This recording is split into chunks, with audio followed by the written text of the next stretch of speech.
Lately I've been thinking, right, there's a whole host of challenge run videos on the old YouTube, and I've often come up with suggestions that people could try out. But then I thought to myself, why let them have all the fame and glory when I could be the one torturing myself for internet brownie points instead? So with the birth of this channel, let's see if I can beat Stalker Anomaly using only explosives. As the tried and true challenge run formula dictates, we'll start off with the rules. Number 1. I have to beat Stalker Anomaly. This one's pretty obvious, but it is made particularly difficult because I've never completed a starter game before, making this a partially blind playthrough. Number 2, I'm only allowed to use explosives. Again, it's pretty obvious. Grenades, landmines, rockets, etc. If it goes boom, then I can use it. And number 3, I'll be doing this run on campfire mode and using backpack travel to prevent any sort of scummy behaviour. It is also in general the way that I prefer to play the game. For the setup I went with the loner faction because Tumblr's dying out and the rookie village sounds like a new safe space to talk about failure. I did consider the name of only use me nades but settled for the less controversial option of Demolition Dan. Picked a fitting portrait, set both difficulty options to medium like the basic bitch I am, and spent the points on my starting weapons, some medkits, bandages and a metal box just in case I have to skip the tutorial. Well, we're here. Step 1 was to talk to the Borderlands bus driver and already discover the first problem of not knowing which one of these is the main quest line. I ventured out and immediately died to some stray cats. I ventured out and immediately died to some boars. I ventured out and made it to the farm where I could finally get some more grenades.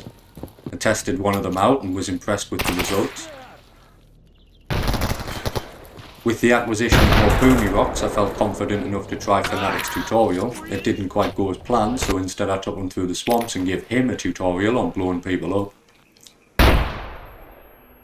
Google had informed us that this old geezer hiding in a cave was the start of the main quest line, and while you shouldn't normally take life advice from someone who lives under a bridge, I decided to follow his directions and headed north to the Agripom Underground. This was the place where I began to realise that grenades cost around £2 but the average bandit's life is worth far less than that, so for this run to have any saving grace I'd need to find a more stable source of income. And here's where things get extra spicy. I want to tell you the story of how two lone stalkers defied the odds, facing defeat time and time again until they seized an opportunity. One pushed forward while the other threw a perfectly placed grenade into the centre of an oncoming bandit tribe. How we ate bandages, made jokes about blowing men in the dark, and overcame great hardships to acquire the secret documents, making it out the other end as broken but still very much alive men, forever bonded by their experiences in these tunnels. And such an experience did in fact happen. Unfortunately, my dumbass had display turned off on OBS, so it was never captured. See, here's the first save. Here's the save of our valiant victory. And there's even some audio here. But I know you guys needed to see it, so for your benefit I faced the depths of the underground once again, and as you're currently seeing, spent the next hour getting domed on repeat, or trying to fit my thick thighs into this pipe. At one point I even experienced zero sun, and this time I smoked a bandage instead. But finally, after opting for a more fuck it and run approach, I finally got through it all. This time alone and lost in the wilderness to fend for myself. The loneliness was short-lived however when a new friend spawned in from the void. I contemplated making an outdated joke while having a tab break. And while cutting through garbage, bought the sleeping bag from a local crackhead. I also grabbed a bear detector because artifacts seem like a good way to make rubles and climbing trees is not something I'm particularly good at. In Rostock I wanted to see what this fighting thing was all about, but quickly discovered that grenades were not an option and Makarovs don't explode, making this a very one-sided arrangement. Realised that the sneaky crackhead from earlier had ripped us off by charging double the price for his sleeping bag, so with my trust issues forever damaged, I settled for some grenades, a backpack and an IED, then set about my way towards Yantar. Once there, Colonel Sanders informed us that I'd need at least 1,000 gold to complete his quest. Something told me that he wouldn't settle for the measly 800 that I had, so with a cup of change in hand, I headed out to raise some more cash. Didn't have to look too far though, just up the road I met this guy who was willing to participate in a fundraising event. The bullet whizzing past my head as I looked at his body told me that I'd probably made an error in judgment, but since none of them hit, I assumed it was just shots of celebration in completing my task.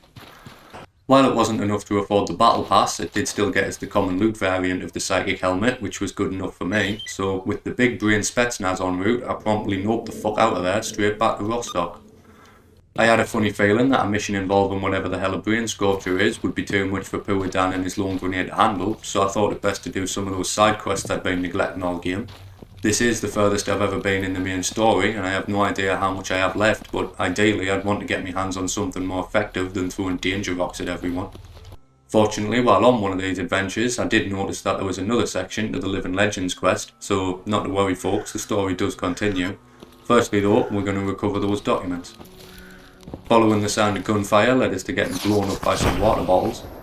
On the way back for revenge, I got downed by the fastest shot in the east. On round 3 I did manage to kill him and then met someone who seemed just as ill as I was, until he wasn't. Attempts 4 through 7 went about the same as number 1, but I did get there in the end and was justly rewarded for the efforts. Fortunately, these guys are carrying grenades too, so that does help to circumvent the exchange rate. The guy I killed guarding the files was jacked up to fuck, so best believe I looted him, and after a slow walk back while swiping through Tinder, I eventually managed to sell the lot, bringing us up to a tasty 65k. At first I considered buying some new armour, but then I remembered that the Brain Scorcher section of the story takes us into Dead City where all the mercenaries are, so instead why not take a little bit of this and do a repair here and there, keep that patch, and now I have better armour and a disguise. Now that I was all patched up and a little better equipped, I wanted to see what this gatekeeper fella was all about. Spent longer than I'd care to admit trying to find the man stood right in front of my eyes, but I guess I'm just used to the quest givers in this game being old men in caves. Paid zero attention to what he said, but we did have a breakthrough. Apparently it's all related to childhood trauma in school, but he does think I'm getting better now at least. Freedom and Monolith got into a fight, probably over oil or terrorists or some shit. And this is why you should listen to what people have to say. Instead, I decided to leave that one for later and headed over to the Dead City to play pretend mercenary games with the boys. It worked like a charm until I realised there was no main quest here at all and was then uncovered as a Western spy. It would seem that my ability to remember basic information had failed us once again, so with time sufficiently wasted, I reloaded back to the Monolith fight. It went a lot better than I expected. By the time I got there, almost everyone was dead and a singular grenade was all it took to finish the job. I even got my hands on a new toy to play with.